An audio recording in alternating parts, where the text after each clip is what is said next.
Hello, नमस्कार, सलाम। मैं हूँ राधिका और आज का हमारा शो बहुत ही ख़ास शो व्यंग के रंग प्रभात के संग को लेकर मैं आ गई हूँ।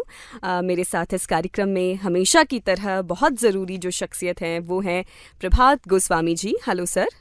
नमस्कार। नमस्कार सर, कैसे हैं आप? बढ़िया। जी, बढ़िया। मतलब यही होना चाहिए।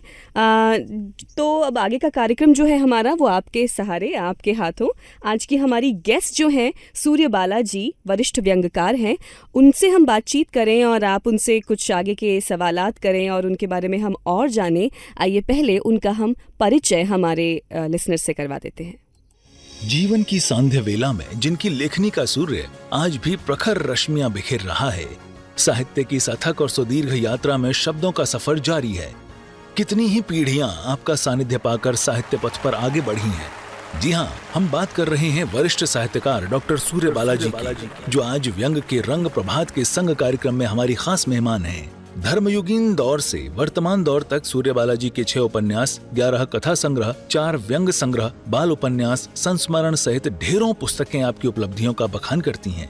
वाराणसी की पावन धरा पर आजादी से पूर्व 25 अक्टूबर 1943 को जन्मी, पली और काशी विश्वविद्यालय से पीएचडी तक शिक्षा प्राप्त सूर्यबाला जी के अनेक व्यंगों कहानियों पर टीवी धारावाहिक बन चुके हैं। महिलाओं के लिए व्यंग लेखन की प्रेरणा बनी डॉक्टर सूर्यबाला जी को महाराष्ट्र सरकार राजभाव से अनेक सम्मानों से सम्मानित किया गया। राष्ट्रीय शरद जोशी, रविंद्रनाथ त्यागी, हरवंश राय बच्चन पुरस्कारों के साथ बड़ी संख्या में देश भर से पुरस्कार एवं सम्मान मिल चुके हैं। ऐसी विदुषी डॉक्टर सूर्यबाला जी का तालियों की गड़गड़ाहट के साथ बॉक्स एफएम के कार्यक्रम में हार्दिक स्वागत है। जी, सूर्यबाला जी का हार्दिक स्वागत है हमारे कार्यक्रम में, जिसका नाम है व्यंग के रंग प्रभात के संग। और आगे की बातचीत के लिए प्रभात सर, मैं आपको देना चाहूंगी बागडोर। नमस्कार। आपका स्वागत है हमारे इस बॉक्स एफएम के कार्यक्रम व्यंग के रंग प्रभात के संग में। प्रसिद्ध अमेरिकी लेखक मार्क ट्वेन लिखते हैं, बनारस इतिहास से भी पुरातन है, परंपराओं से पुराना है, किंवदंतियों से भी प्राचीन है, और जब इन सबको एकत्र कर दें तो उस संग्रह से भी दोगुना प्राचीन है। जहां तक व्यंग की बात करें तो सबसे पहले महिलाओं में व्यंग लिखने वाली हैं आदरणीय डॉक्टर सूर्यबाला जी। स्वागत है मैम आपका।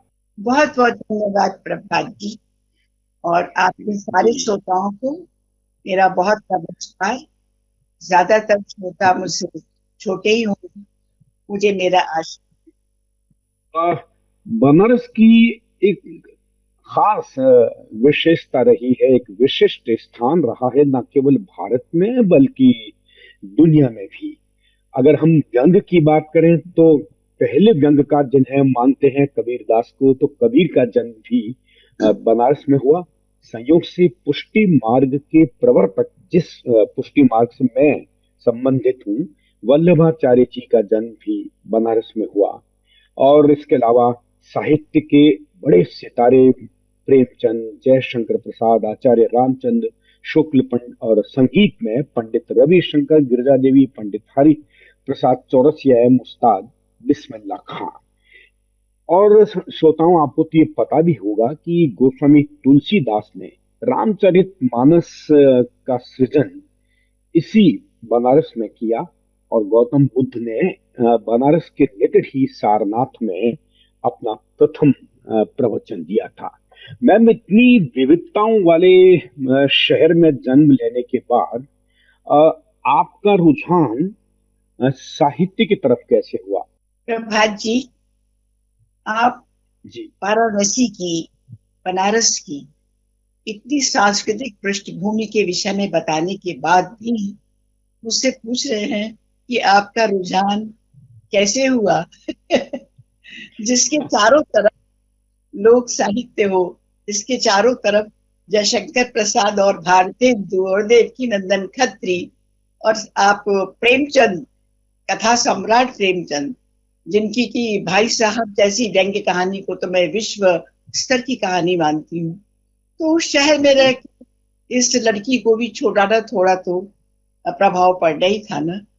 और फिर एक बात और बता दूं, जो प्रत्यक्ष प्रभाव था वो मेरे परिवार का था प्रभात जी। जी। क्योंकि पूरे परिवार में मुझे याद है, अब समझ में आता है कि पिता से लेकर के और जो अपने रिश्ते के लोग थे, हम कायस्थ परिवार के हैं।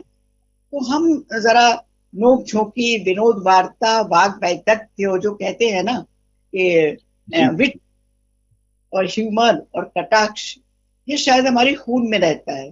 तो मुझे याद है कि मेरे पिता इतने मौलिक लतीफे बना दिया करते थे और कह दिया जी। करते थे। रामायण की चौपाइयों की तो इतनी बढ़िया पैरडी बनाया करते थे। और मेरे पिता को शेर व शायरी का भी शौक था। बड़े सुरुचि संपन्न थे माता पिता। तो वो उसमें जिस तरह से वो गालिब को कभी कोट करते थे और कभी किसी दूसरे, मतलब बड़ी मजेदार तुकबंदियों को भी, तो शायद उसका ही थोड़ा बहुत असर रहा हो।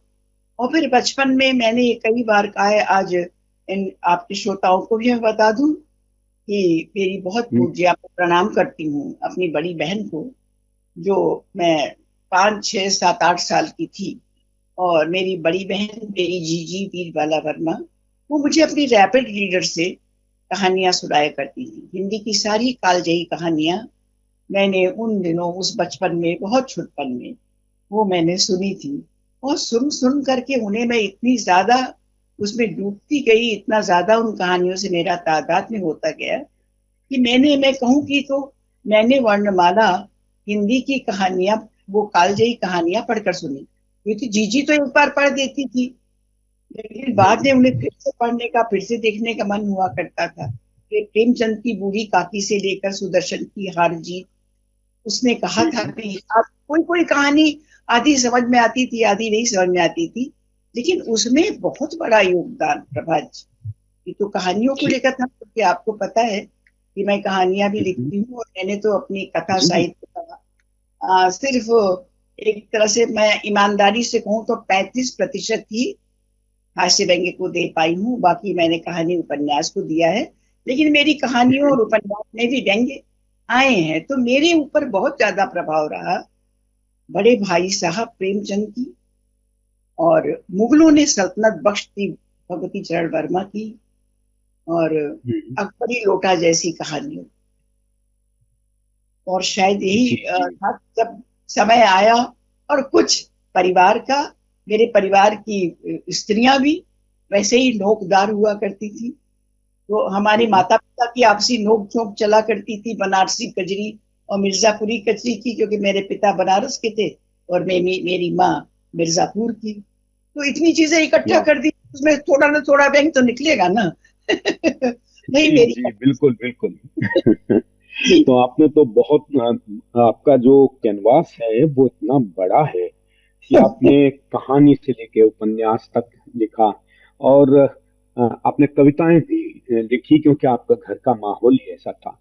एक जी सवाल अक्सर मेरे मन में गुदगुदाता रहता है कि हम जितने भी लेखकों से बात करें, जी सब लोग ये कहते हैं कि उन्होंने अपने लेखन की शुरुआत कविता से की। तो ऐसा क्या कभी आपने इसको इस पर गौर किया कि आखिर हर लेखक की शुरुआत कविता से ही क्यों होती है? क्या कविता लिखने में कहते हैं उसको इजी है, या यूं कहा जाए कि हमारे आसपास इतने वियोग हैं कि हर वियोगी पहला कवि ही होता है? आप क्या कहना हम्म, चाहेंगी? जी, आप बिल्कुल ठीक कह रहे हैं प्रभात जी।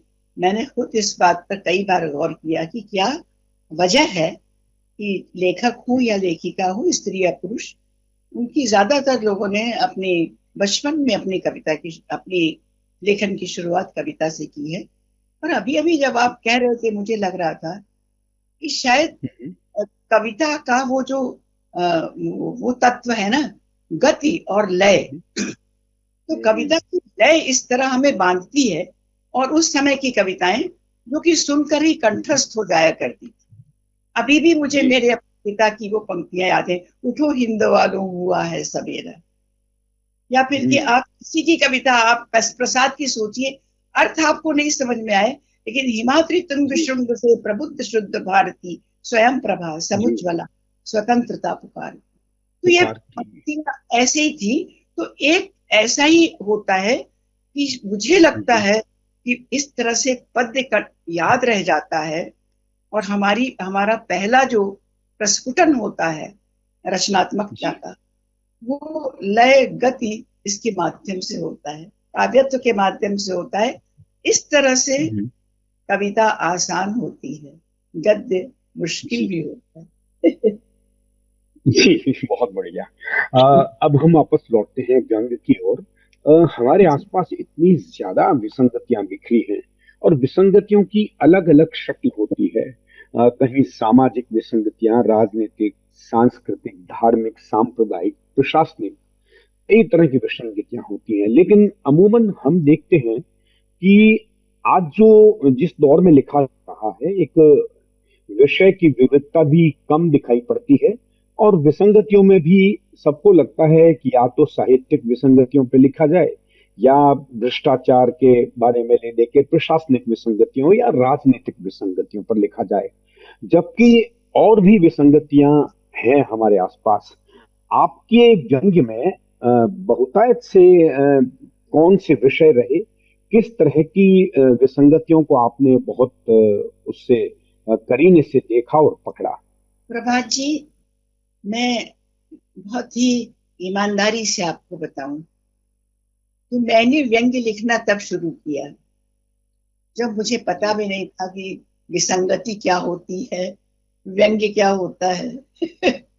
ये तो मैं लिखती थी, और बाद में मैंने जब धर्मयुग में और सारिका में परसाई जी को और शरद जोशी को पढ़ा, तो मुझे लगा कि अरे ऐसा ही कुछ तो मैं भी लिखती हूँ, यही सब तो मैं लिखती हूँ। और मैं सोचती हूँ कि कहानी को तो मैं सोचती थी, ये तो कोई चीज हुई साहित्य की, लेकिन व्यंग्य, हास्य व्यंग्य भी, हास्य को भी मैं उसमें से अलगाऊंगी नहीं।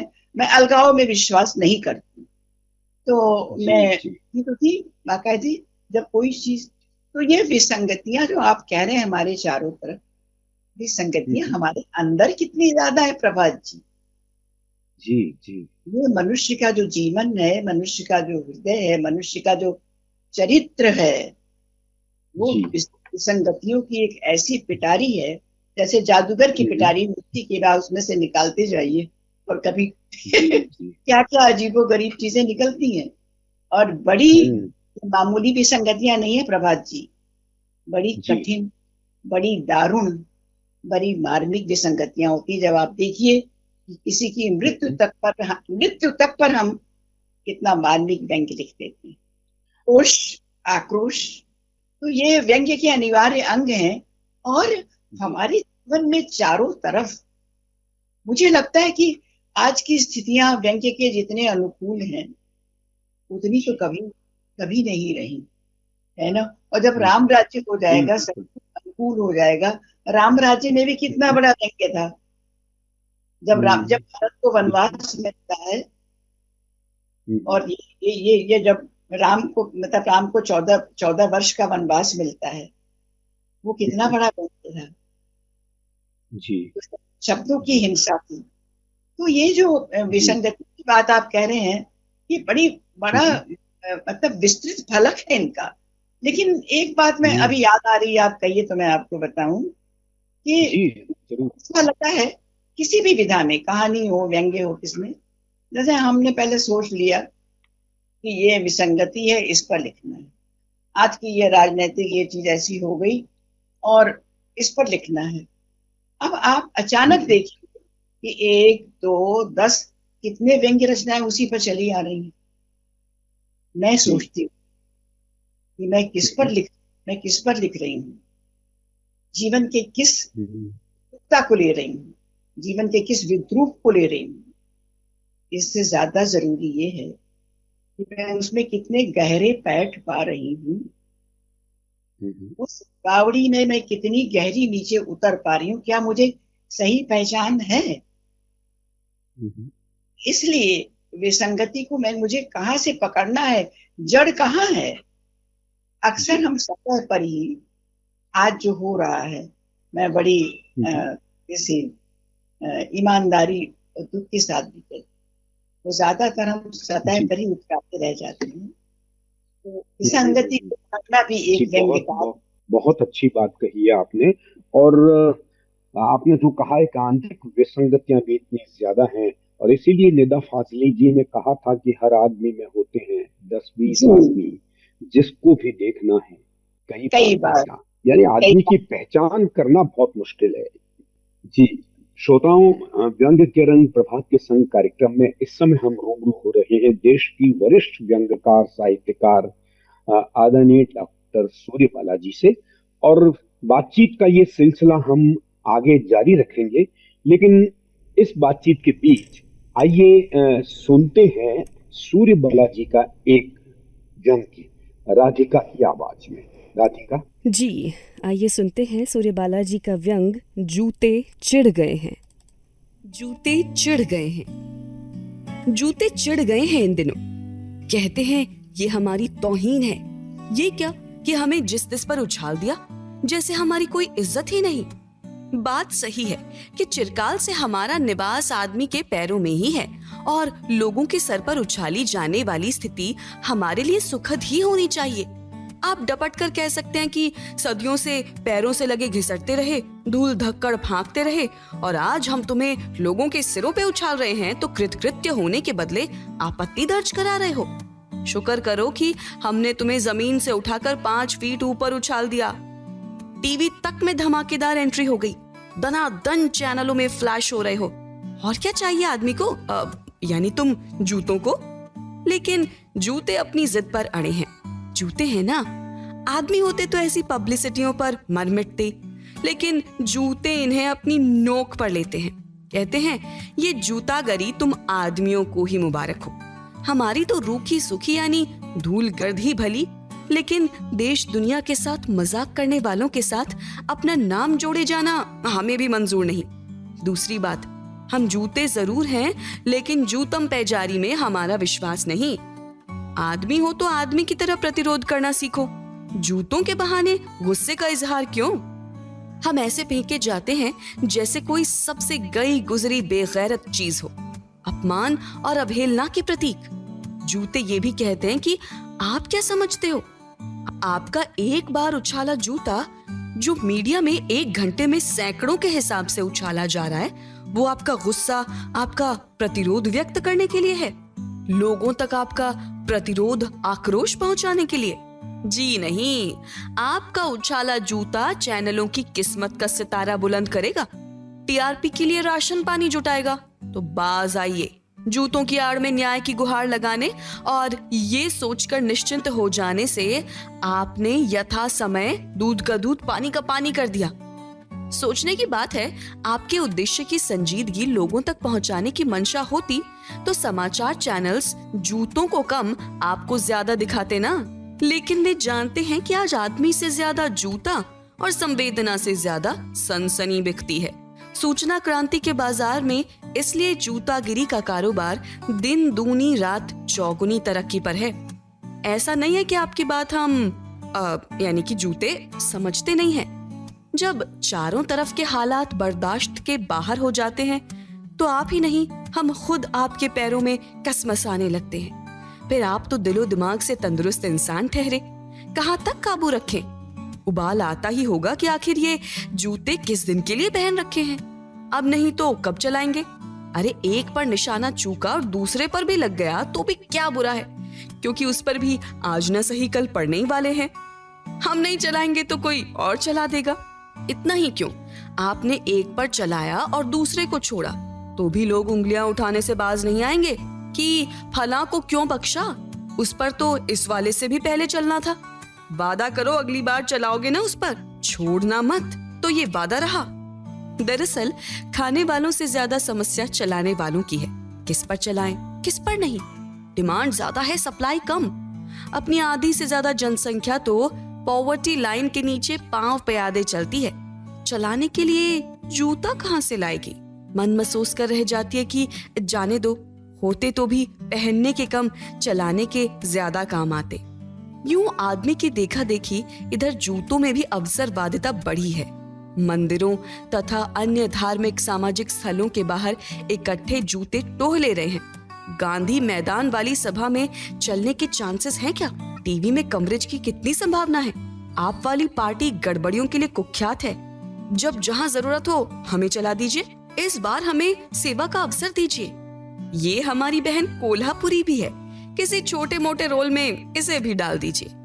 आजकल विजुअल का जमाना है, ख्याति कुख्याति के पचड़े में नहीं पड़ना हमें। सुना है अच्छे दिन भी आने वाले हैं, लेकिन इन्हें देखकर जूतों की पुरानी पीढ़ी सर धुन रही है कि देखो इन नालायकों को, एक हमारी पीढ़ी थी, महापुरुषों के चरणों में निष्ठा पूर्वक रहते हुए उनके माध्यम से स्वयं भी प्रतिष्ठा प्राप्त करने में विश्वास करती थी।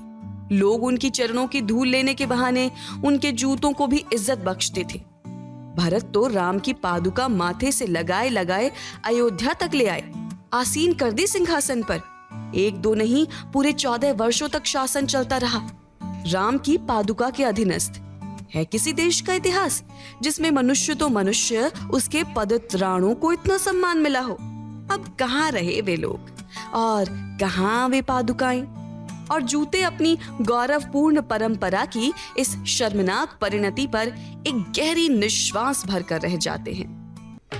आप सुन रहे हैं व्यंग के रंग प्रभात के संग। जी, over to you Prabhat sir. हमने आज का व्यंग जो है सभी हमारे लिसनर्स ने सुना, और इस दौरान मैं साथ ही ये भी बता दूं कि अगर आप सूर्यबाला जी से कोई सवाल पूछना चाहते हैं, उन्हें कोई मैसेज देना चाहते हैं, तो आप हमारे चैट रूम का इस्तेमाल कर सकते हैं। अपने नाम के साथ अपना मैसेज, अपना क्वेश्चन आप वहाँ लिख सकते हैं। जी सर।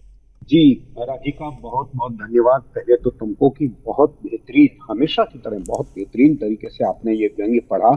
शुक्रिया सर। गए हैं और सूर्यबाला जी ने इसमें मानवीय प्रवृत्ति, समाज के भीतर जो कुछ घटित हो रहा है और हमारी सामाजिक और राजनीतिक व्यवस्था पर जिस तरह व्यंग्य किया है, कमाल का व्यंग्य। मैंने पहले इसे जागरण में भी पढ़ा था। और साथियों, जैसा कि आप जानते हैं कि हमारे यहाँ पर जब हम व्यंग स्टूडियो के माध्यम से पढ़ा जाता है, उसके बाद उस पर एक समीक्षात्मक टिप्पणी भी ली जाती है। इस समय लखनऊ से वरिष्ठ व्यंग्यकार, समीक्षक, आलोचक श्री राजेंद्र वर्मा हमारे साथ जुड़े हुए हैं, जो आज के इस व्यंग पर अपनी समीक्षात्मक टिप्पणी प्रस्तुत करेंगे। आइए वर्मा जी। समकालीन कथा साहित्य में सूर्यबाला जी का सुपरिचित नाम है। उन्होंने गद्य की अनेक विधाओं में सृजन किया है, कथा और कथेतर दोनों ही रूपों में। उनके 5 उपन्यास हैं, 10 कहानी संग्रह हैं और 5 व्यंग्य संग्रह हैं। उनकी लेखन विधाओं में डायरी और संस्मरण भी शामिल है। उनकी कुछ रचनाएं स्नातक और परास्नातक पाठ्यक्रमों में लगी हुई हैं। इससे उनके लेखन की उत्कृष्टता और महत्ता का पता चलता है। उन्होंने अनेक टीवी धारावाहिक और टीवी फिल्में भी लिखी हैं। उनकी लिखी टीवी फिल्म सजा याफ्ता को वर्ष 2007 का सर्वश्रेष्ठ टीवी फिल्म का पुरस्कार भी मिला है। व्यंग्य के क्षेत्र में उन्हें 2 महत्वपूर्ण सम्मान मिले हैं, व्यंग्यश्री और अट्टहास सम्मान। उनके व्यंग्य प्रायः छोटे कलेवर के होते हैं और ऐसे विषय उठाते हैं जो पाठकों को आकर्षित करते हैं। उनके व्यंग्य लेखन में ऐसे सूत्र मिलते हैं जो उनकी रचना को सतही और हल्की होने से बचाते हैं। मूल्यों की प्रतिबद्धता और सरोकार जो मानवीय से लेकर सामाजिक होता है, किसी विधा का प्राण तत्व होता है। सूर्यबाला जी के व्यंग्यों में इसकी उपस्थिति सहज रूप में देखी जा सकती है। जहाँ तक सूर्यबाला जी के व्यंग्यों की भाषा का प्रश्न है, उनकी भाषा अभिधा होने के बावजूद उसमें व्यंजना के तत्व मिलते हैं जो विषय के प्रच्छन्न पहलुओं को हमारे सामने अद्भुत ढंग से लाते हैं और हमारी व्यंग्य चेतना को समृद्ध कर देते हैं। व्यक्तिगत जीवन में आप जैसी शालीन और गरिमामयी हैं, उसी प्रकार आपकी व्यंग्य रचनाएं भी शालीन और गंभीर रहती हैं। उनमें अनावश्यक आक्रोश या सतहीपन बिल्कुल नहीं दिखता और प्रहारात्मकता भी बनी रहती है। ये उनकी बौद्धिक सुरुचि का द्योतक है। जहाँ तक प्रस्तुत व्यंग्य जूते चिढ़ गए हैं की बात है, सूर्यबाला जी ने जूते के बहाने मानवीय मूल्यों के ह्रास की बात की है। समाज के दलित और दमित वर्ग के प्रतीक बनाकर वह जूते की तरफ से सोचती हैं और उसके सम्मान के रक्षा की बात करती हैं। रचना का पहला ही वाक्य पाठक या श्रोता को बांध लेता है। जिस तिस पर उछाले जाने के कारण जूते अपनी तौहीनी समझते हैं। मूल्य बोध के संकट से रचना शुरू होती है, लेकिन साथ ही सदियों से दबे कुचले वर्ग का प्रतीक जूते को जब किसी के सिर पर सवार होने का मौका मिलता है तो वह इस पर भी आपत्ति दर्ज करती है। अपने इस व्यंग में वह मीडिया को भी निशाने पर लेती है। जूतों के उछालने की खूब चर्चा हो रही है, सनसनी फैल रही है, टीआरपी भी बढ़ रही है। मीडिया और जूते दोनों को खुश होना चाहिए, लेकिन जूते हैं कि पब्लिसिटी स्टंट को अपने जूते की नोक पर रखते हैं। जूता अपनी नीयत जानता है, वह चलाया जाएगा, एक नहीं चलाएगा तो दूसरा चलाएगा, पर जूता हर किसी पर चलने को तैयार नहीं। जूतों द्वारा किसी को जूते की नोक पर रखना अद्भुत प्रयोग है। यहाँ फिर एक दलित वर्ग अपने दुरुपयोग के विरुद्ध खड़ा हो रहा है। पर दलित मनुष्य के विकास की चेतना है, ये आधुनिक साहित्य की चेतना है जो व्यंग्य विधा के माध्यम से आ रही है। अपनी बात को प्रभावी ढंग से कहने के लिए लेखिका ने मिथकी आख्यान का भी सहारा लिया है। राम की चरण पादुका को भरत द्वारा शासन हेतु उपयोग की बात उठाई गई है। कहाँ उस समय की पादुका की प्रतिष्ठा और कहाँ आज उसकी शर्मनाक परिणति। इस प्रकार मूल्यों के क्षरण पर चिंता व्यक्त की गई है। पूरे व्यंग्य में अनुभूति परिहास से ऊपर उठी हुई है। आक्षेप, कटाक्ष, विडंबना आदि व्यंग्य की प्रविधियों का बेहतर उपयोग हुआ है। एक मामूली विषय को एक अच्छे और चुटीले व्यंग्य में समेटने की उन्हें बधाई। वह इसी प्रकार सृजनरत रहें, मेरी शुभकामनाएं। हाँ, एक और बात, इस व्यंग्य को पढ़ते या सुनते हुए परसाई जी के व्यंग्य लेख प्रेमचंद के फटे जूते की याद आती है। हालांकि दोनों की वस्तु अलग है, लेकिन जो उभयनिष्ठ बात है वो ये कि जूते के माध्यम से मूल्यों के बचाने की बात है। कोई व्यंग्य रचना अगर किसी क्लासिक रचना से जुड़ती है तो इस नाते उसका महत्व स्वयं बढ़ जाता है। व्यंग्य की प्रस्तुति भी बहुत सलीके से हुई है। आप सुन रहे हैं व्यंग्य के रंग प्रभात के संग। जी सर। जी हाँ, पुनः आपका स्वागत है और आगे बातचीत के सिलसिले को बढ़ाते हैं। अक्सर हम देखते हैं कि बहुत से लेखकों ने अपनी बात को कहने के लिए किसी न किसी काल्पनिक चरित्र का सहारा लिया। बहुत से लोग तो ऐसे भी हैं जो काल्पनिक चरित्र के माध्यम से अपनी बात करते हैं, और बहुत से ऐसे चरित्र भी होंगे जो वाकायदा हमारे आसपास से ही लिए जाते हैं और उनको फिर नाम बदल कर या कुछ भी दूसरा चेहरा उनका बना दिया जाता है। लेकिन वो चरित्र समाज की विसंगतियों को देखता है और उन पर कटाक्ष करने के लिए अपनी जुबान से बात करता है। क्या आपकी व्यंग्य रचनाओं में भी कोई इस तरह का पात्र रहा है? प्रभात जी, सबसे पहले तो आप राधिका को और राजेंद्र वर्मा जी को मेरी तरफ से बहुत बहुत धन्यवाद दीजिए, बहुत आभार दीजिए। राधिका ने बहुत सुंदर तरीके से मेरी व्यंग्य रचना पढ़ी। शुक्रिया मैम। मैं थोड़ी शंकित रहती हूँ, झूठ क्यों बोलूं क्योंकि व्यंग्य पढ़ना भी एक चुनौती है। और राजेंद्र वर्मा जी ने जिस तरह इस छोटे से व्यंग्य से इतनी सारी चीजें निकाल ली, उसके लिए मैं उनकी बहुत शुक्रगुजार हूँ। ये कहा जाता है कि रचनाकार से बड़ा आलोचक होता है, तो आज राजेंद्र वर्मा जी ने इसको सिद्ध कर दिया। मैंने व्यंग्य लिखते समय, जूते चढ़ गए हैं लिखते समय, सोचा नहीं था इतनी सारी चीजें मैं समेट के, क्योंकि इतने विचारों के साथ हम लिखेंगे तब तो हमारी रचना विचारों से बोझिल हो जाएगी और उसमें से हमारी जो वो है संवेदना और रचनात्मकता और वाक वैधता गायब हो जाएगी। लेकिन वो काम आलोचक का है, समीक्षा का, जिसको बहुत ईमानदारी से राजेंद्र वर्मा जी ने किया। मेरा बहुत आभार। और अभी आप कह रहे हैं कि क्या हम भी ऐसे काल्पनिक चरित्र लेते हैं, तो मैं आपको बताऊं प्रभात जी, मैं बहुत ही कम विषय ले करके या विचार करके या उसका एक ताना बाना बना करके कहानी या व्यंग्य दोनों में से कुछ भी इस तरह नहीं लिखी। तो एक बहुत गहरी संवेदना और व्यंग्य बहुत गहरे आक्रोश के साथ प्रारंभ होता है। और शुद्ध तरह से, पूरी तरह से काल्पनिक तो जैसा तो कुछ होता ही नहीं है। मैं समझती हूँ मेरे ही नहीं बल्कि दूसरे व्यंग्यकार और कथाकारों में भी शुद्ध काल्पनिक कुछ नहीं होता।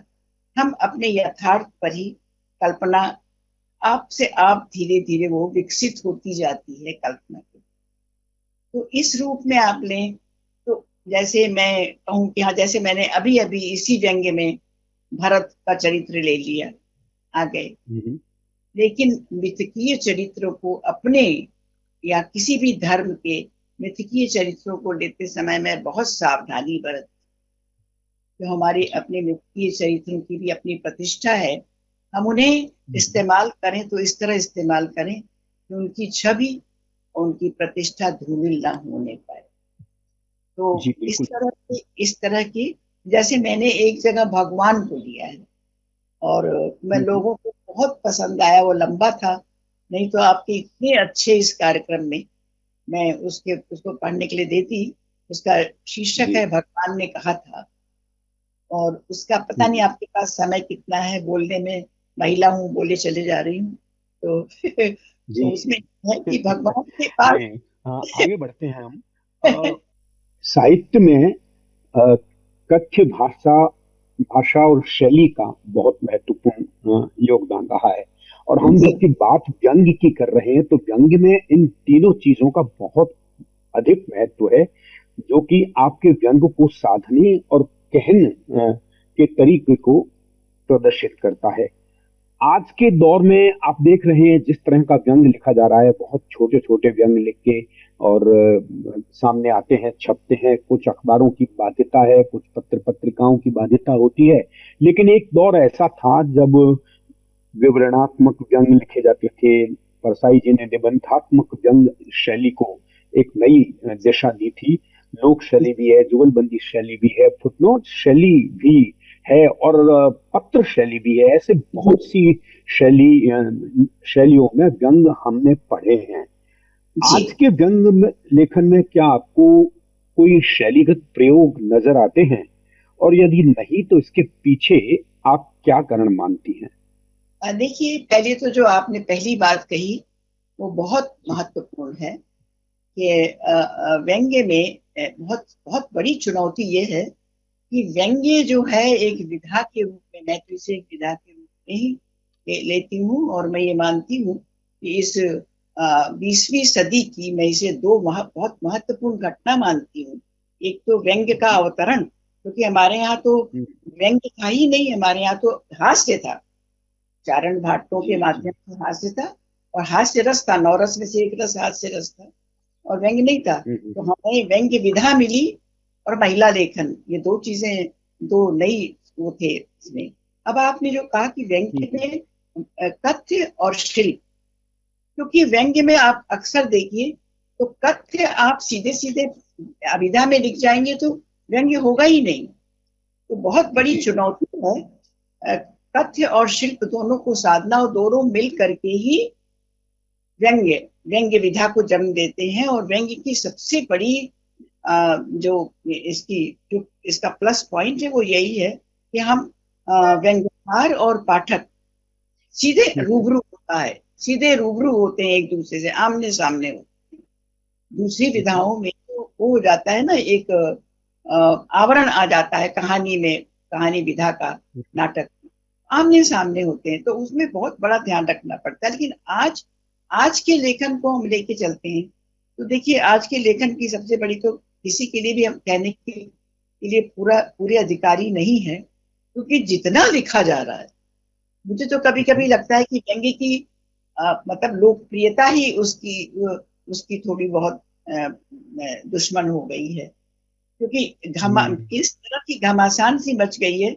और मैं किसी को दोष नहीं दे सकते, हम अनायास इस तरह आए दिन व्यंग्य लिखे जा रहे हैं, तो उसमें उस तरह की जो आप कह रहे हैं कि व्यंग्य के उस कुछ नए प्रयोग को कर पाना हो रहे हैं, कभी कभी देखने में आ जाता है। इस समय मुझे नाम याद नहीं आ रहे हैं, और अगर याद आते भी हैं तो नाम इतने कुछ अच्छे नामों में से एक दो नामों को लेना ठीक नहीं है। ये भी जी बिल्कुल बिल्कुल। क्योंकि एक हम इस जगह बातचीत के सिलसिले को निरंतर आगे बढ़ाएंगे। श्रोताओं को एक बात फिर से याद दिला दें कि व्यंग्य के रंग प्रभात के संग कार्यक्रम में आज हमारी मुलाकात हो रही है देश की सबसे अनुभवी, सबसे पुरानी व्यंग्यकार डॉक्टर सूर्यबाला से, और इनसे बातचीत का सिलसिला हम जारी रखेंगे। लेकिन सूर्यबाला जी, कुछ व्यंग्यकार साथी हैं हमारे जो कुछ कहना चाह रहे हैं आपके बारे में। जी, स्वागत। जी, तो सबसे पहले आइए सुन लेते हैं जो संदेश हमें मिला है डॉक्टर अलका अग्रवाल जी का मुंबई शहर से। मुंबई से डॉक्टर अलका अग्रवाल सिक्किया का बॉक एफएम व्यंग्य के रंग प्रभात के संग के सभी श्रोताओं को नमस्कार। यह तो नहीं कहा जा सकता कि व्यंग्य मौजूदा दौर में ही लिखा जा रहा है, क्योंकि विसंगतियां तो हर दौर में रहती हैं, तो व्यंग्य लिखा ही गया। हाँ, स्प्रिट के रूप में अधिक था, पूरे कथन के रूप में शायद कम था, लेकिन था। आज का पाठक लेकिन अधिक जागरूक हो गया है, आज का श्रोता अधिक जागरूक हो गया है। तमाम राजनीतिक, सांस्कृतिक, आर्थिक, सामाजिक सभी क्षेत्रों में व्याप्त विसंगतियां और अधिक मुखर हो गई है, या पाठक या दर्शक का ध्यान ज्यादा जाने लगा है। लेखक जब रचना में वक्रोक्ति के माध्यम से हास्य और करुणा दोनों को गूंथता है, बात ज्यादा तीखी होकर पाठक की चेतना को ज्यादा झकझोरती है। आज बहुत व्यंग्य लिखा जा रहा है, लेकिन उसमें से कितनी प्रतिशत की गुणवत्ता सचमुच में खरी उतरती है, उसकी समीक्षा के मानक क्या हैं, व्यंग्य आलोचना पर कितना काम हो रहा है, यह सब प्रभात जी अपने इस कार्यक्रम के माध्यम से सबके सामने ला रहे हैं। आज के कार्यक्रम में व्यंग्यकार डॉक्टर सूर्यबाला जी को हम सुनेंगे। सूर्यबाला जी इस दौर के अग्रणी कथाकारों में तो हैं ही, शांति मेहरोत्रा जी के बाद अलका पाठक और सूर्यबाला जी के व्यंग्य धर्मयुग में छपने लगे थे। उनके तो लेखन की शुरुआत ही कमलेश्वर जी को लिखे व्यंग्यात्मक पत्र से हुई थी। उनके अधिकतर व्यंग्य कथात्मक शैली में है, कहन और भाषा में विट है। उनके व्यंग्य का ह्यूमर काबिले तारीफ है। उनके अधिकतर व्यंग्य आत्मव्यंग्य है, कुछ स्त्रियों पर है, कहीं मंदिरों में भगवान पूजा के नाम पर चल रही धांधली के नाम पर है, तो कुछ और विषयों पर भी है। तो महिला व्यंग्य लेखन जहाँ बिखरा बिखरा सा था, वहाँ सूर्यबाला जी की व्यंग्य कलम ने अंगद के पांव की तरह पुरुष व्यंग्य लेखन में महिला कलम की उपस्थिति को बरकरार रखा है। मुझे लगता है कि जब संवेदनशील कहानीकार व्यंग्य लिखता है तो व्यंग्य का अलग ही रंग आता है। तो देखते हैं आज हम इन व्यंग्य के रंगों को। आप सुन रहे हैं व्यंग्य के रंग प्रभात के संग। जी, दूसरा संदेश जो हमारे पास है वो जय प्रकाश जी पांडे जी ने हमें भेजा है जबलपुर से। तो आइए सुन लेते हैं कि वो हमें क्या कहना चाह रहे हैं। बॉक्स एफएम पर व्यंग्य के रंग प्रभात के संग सुनने वाले आदरणीय जनों को जबलपुर से जय प्रकाश पांडे का सादर प्रणाम। व्यंग्य लिखना गंभीर कर्म है। आज जब व्यंग्य लेखन भटकाव के दौर से गुजर रहा है, तब व्यंग्य में रुचि रखने वाले लोगों के लिए आदरणीय प्रभात गोस्वामी जी द्वारा बॉक्स एफएम पर व्यंग्य के रंग प्रभात के संग कार्यक्रम में व्यंग्य पर विचार विमर्श एक बहुत सराहनीय पहल मानी जा रही है। निश्चित ही व्यंग्य वेदा के उन्नयन और संवर्धन के लिए यह महत्वपूर्ण मंच साबित होगा। आज देश की वरिष्ठ व्यंग्यकार, कथाकार, उपन्यासकार डॉक्टर सूर्यबाला जी इस मंच की मेहमान हैं। उनका स्वागत है, अभिनंदन है। सूर्यबाला जी ने महिला व्यंग्यकारों के बीच अपनी एक अलग खास जगह बनाई है। उन्होंने व्यंग्य, कहानी, उपन्यास सभी विधा में लिखा है। उन्होंने अपनी रचनाओं में करुणा और विद्रोह दोनों को ही बखूबी पेश किया है। सहज सरल वाक्यों के साथ सूर्यबाला जी ने व्यंग्य और कहानियों में अपने आसपास बिखरे विषयों को उठाकर जीवन के सच से सामना कराया है। आपकी रचनाओं में बदलते मूल्यों पर हमेशा चिंता जाहिर की गई। जी, और आइए सुन लेते हैं एक और संदेश जो प्रभा शंकर जी उपाध्याय ने हमें भेजा है सवाई माधोपुर से। मैं सवाई माधोपुर से प्रभा शंकर उपाध्याय। मैं बॉक्स एफएम पर व्यंग्य के रंग प्रभात के संग देखता सुनता रहा हूँ। इस प्रस्तुति के लिए बॉक्स एफएम तथा वार्ताकार प्रभात गोस्वामी जी का हार्दिक अभिनंदन। शब्द शक्ति की सबसे प्रारंभिक विधा है व्यंग्य। एक उदाहरण पेश है। दो भाई पैतृक संपत्ति के बंटवारे को लेकर आपस में झगड़ रहे थे। परिवार के मुखिया ने उन्हें एक रखने के लिए अनेक प्रकार से समझाया। बड़ा भाई तो समझ गया, लेकिन छोटा बंटवारे पर अड़ा रहा। अंततः हताश होकर मुखिया ने कहा, हाँ भाई, कुटुंब में कोई नर कुल्हाड़ी भी होना चाहिए। उस तंज को सुनकर छोटा भाई शर्म से पानी पानी हो गया। खुशी की बात है कि व्यंग विधा की सशक्त हस्ताक्षर आदरणीय सूर्यबाला जी व्यंग के रंग में उपस्थित हैं। उनके दर्शन 2018 में एक कार्यक्रम में मुंबई में कर चुका हूँ। उनकी रचनाओं को तो मैं 80 के दशक से साप्ताहिक हिंदुस्तान, धर्मयुग, कादम्बरी, नवनीत, सारिका आदि में पढ़ता रहा हूँ। सारिका के 1988 के होली अंक में प्रकाशित उनका एक व्यंग यक्ष विलाप की स्मृति तो मुझे अभी तक है। इस रचना में कालिदास के समय का एक विरही यक्ष वर्तमान समय में विलापरत है। सूर्यबाला जी ने व्यंग के अतिरिक्त कहानियाँ, उपन्यास, संस्मरण, डायरी आदि लिखी हैं। उनकी कौन देश को वासी वेणु की डायरी बेहद चर्चित ताजा पुस्तक है। आपने बच्चों के लिए एक बाल हास्य उपन्यास भी लिखा है। आदरणीय का भी हार्दिक अभिनंदन। आप सुन रहे हैं व्यंग के रंग प्रभात के संग। जी, आप सुन रहे हैं व्यंग के रंग प्रभात के संग, व्यंग पर आधारित हमारा साहित्यिक कार्यक्रम। सूर्यबाला जी हमारे साथ इस वक्त फ़ोन लाइन पर जुड़ी हुई हैं और साथ ही हम कुछ मैसेजेस जो हैं चैट रूम पर आए हुए हैं हमारी ऐप के, उनको भी पढ़ लेते हैं। पिलकेंद्र अरोड़ा जी ने अभिनंदन भेजा है और उन्होंने कहा है कि रोचक, रंजक, सशक्त रचना है और सारगर्भित टिप्पणी उन्होंने ये भी लिखा है। दुबई से विवेक रंजन जी लिख रहे हैं, सूर्यबाला जी आप बोले जाइए, आप लिखती जाइए, सुनना अच्छा लगता है। गिरीश पंकज जी लिख रहे हैं, सूर्यबाला जी लाजवाब हैं, उनको प्रणाम। जी, तो ये तो कुछ संदेश थे हमारे चैट रूम पर। आगे की बातचीत के लिए Prabhat sir, over to you. जी, मैम एक बात और मैं आपसे आगे की बात को बढ़ाते हुए पूछ रहा हूँ। व्यंग विधा में पुरुषों के मुकाबले महिलाओं की वैसे भी कमी रही है और रचनात्मक स्तर पर कहानी और कविता के मुकाबले व्यंग में महिलाओं को बहुत कम समर्थन मिला है।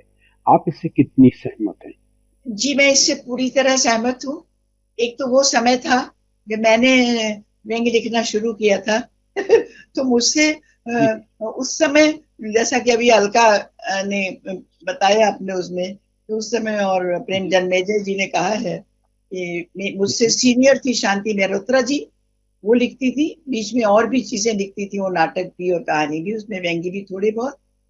और मैं उस समय लिखती थी जब मुझे पता भी नहीं था। तो पूरे धर्मयुग में भी एक तरह से मैं और सरोजनी प्रीतम जी क्षणिकाएं उसमें लिखती थी, व्यंगिकाएं भी। तो उसमें मुझसे प्रभात जी यही प्रश्न हर साक्षात्कार में पूछा जाता था। एक तो ये कि आप महिला होकर व्यंग्य लिखती हैं, सोचिए समाज के लोग, और दूसरा पूछा जाता था कि व्यंग्य महिलाएं व्यंग्य क्यों नहीं लिखती। तो ये लेकिन आपने सीधे सीधे कहा कि व्यंग्य में महिलाओं की का रिस्पॉन्स, उपस्थिति बहुत कम है और मैं इस बात को मानती हूँ। कारण यही मानती हूँ कि उस वक्त जिस समय, जो मैंने कहा कि 20वीं शताब्दी में तो महिला लेखन का अवतरण हुआ। पहले महिलाएं लिखती थी इक्की दुक्की, लेकिन ऐसी दर्जन के हिसाब से 7वें 8वें दशक में जो आई, ऐसी कभी नहीं थी। तो महिला लेखन का प्रस्फुटन, शायद कारण ये था, कवियत्री भी नहीं हुई, व्यंग्यकार भी नहीं हुई। इतनी कविताओं में उतनी खुलकर, उतने सब कुछ जो सदियों से दबा घुटा हमारे पास था, जितनी घुटन, जितना अवसाद, जितनी तकलीफ और जितने कष्ट, वो सब हमने कहानियों के माध्यम से दे सकते हैं। दूसरी चीज, व्यंग्य को कभी एक स्तरीय दर्जा मिला ही नहीं। और ये आप मानेंगे कि महिलाएं तो थोड़ा सा स्टेटस कॉन्शियस होती हैं मैं ये मानती हूँ। महिलाओं ने देखा कि जिस विधा को स्वयं व्यंग्यकार नहीं स्वीकार रहे हैं, परसाई जैसे लोग उसे व्यंग्य ये स्पिरिट कह रहे हैं, और लोग अपने को व्यंग्यकार होते हुए भी व्यंग्यकार नहीं मान रहे हैं। बड़े बड़े व्यंग्यकार वो अपने को रचनाकार, कहानीकार मान रहे हैं। तो उसमें महिलाएं क्यों आए भाई? तो मेरी ऐसी महिला थी जिसे जिससे सबकी कोई परवाह नहीं थी, और उसकी रगों में, मैं जो कहती हूँ कि व्यंग्य कलम से सिर्फ नहीं लिखा जाता, व्यंग्य तो व्यंग्यकार की रगों में दौड़ता है।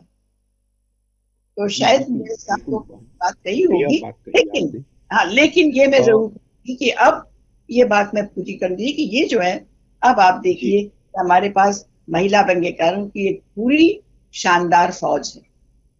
आज महिलाएं बहुत अच्छा लिख रही हैं और कम से कम नहीं तो मैं तो कहूंगी कि 100 महिला व्यंग्यकार हैं जो इसमें पूरे उससे लगी हैं और बड़ा अच्छा व्यंग्य लेखन कर रही हैं। लेकिन व्यंग्य लेखन में यह है कि अनुपात तो रहता ही है, क्वालिटी कंट्रोल का भी, कि कुछ बहुत अच्छा लिख रही हैं तो कुछ सामान्य भी लिख रही हैं, नाम लेना नहीं। जी, एक आखिरी सवाल ये मैं पूछना चाह रहा हूँ मैम, एक आपने भी देखा होगा कि आज व्यंग लेखन में छपने की अधीरता बढ़ती जा रही है। कुछ लोग तो ये प्रयास करते हैं कि हर दिन सुबह किसी अखबार या पत्रिका में उनका व्यंग दिखाई दे, लेकिन उनको इस बात की परवाह नहीं है कि जो व्यंग छप रहा है उसे कितने लोग पढ़ रहे हैं। और कुछ ऐसे भी हैं जो ये चाहते हैं कि बस छप जाए, कोई पढ़े ना पढ़े इससे उनको कोई सरोकार नहीं। जबकि एक दौर ऐसा था कि सारिका के संपादक कमलेश्वर ने आपसे कहा था कि कोई ऐसी रचना छप के लिए आप लिखिए, जैसे पढ़ सके। नहीं, उन्होंने मुझे कहा था कि आपने जो प्रतिक्रिया मुझे भेजी किसी पर, वो मुझे इतनी अच्छी लगी, उसमें निहित को देख के मुझे लगा कि यदि आप नियमित लिखें तो हिंदी को आपसे कुछ बहुत अच्छी रचनाएं मिल सकती हैं। आप लिखिए और कुछ रचनाएं मुझे पढ़ने के लिए भिजवाइए। उन्हें ये डर था कि नई लेखिका, नई गृहिणी कहीं मेरा पत्र पाते ही सारिका में छपने के मंसूबे न बांध ले, यह आशय था। लेकिन उन्होंने ही मुझे उसे मांगी और मेरी शुरुआत एक तरह से आप समझिए तो व्यंग्य की प्रतिक्रिया से हुई। वो प्रतिक्रिया एक व्यंग्य थी और उससे कमलेश्वर इतने प्रभावित हुए। जी, बहुत बहुत धन्यवाद सूर्यबाला जी, आज आपने वक्त निकाला, आप हमारे साथ जुड़ी। साथ ही मैं एक आखिरी मैसेज जो हमारे चैट रूम पर आया हुआ है डॉक्टर योगिता जोशी का, वो भी पढ़ दूँ। सूर्यबाला जी को काफ़ी समय से सोशल मीडिया के माध्यम से सुनती पढ़ती रही हूँ, आज उनको लाइव सुनना मेरा सौभाग्य है। यह हमारा भी सौभाग्य है कि आपसे हम आज बातचीत कर पाए, बॉक्स एफएम आपको आज होस्ट कर पाया और आपका व्यंग हम पढ़ पाए। इन सब के लिए बहुत बहुत शुक्रिया। बहुत बहुत धन्यवाद, बहुत बहुत शुक्रिया, आभार प्रभात जी और राधिका और आपकी पूरी टीम को, मुझे बहुत बहुत अच्छा लगा। जी, तो ये थी हमारी आज की गेस्ट सूर्यबाला जी, जिनसे हमने बातचीत की व्यंग पर और साथ ही हमने सुना उनका व्यंग भी। फिलहाल वक्त हो गया है कि हम आपसे कह दें टाटा बाय बाय। एक और कहानी के साथ मैं आपसे मिलूंगी, लेकिन मैं जाऊं इससे पहले आपसे वादा लेती जाती हूं कि आप हैप्पी रहेंगे, आप हेल्दी रहेंगे, आप मज़े करते रहेंगे और आप बॉक्स एफएम सुनते रहेंगे।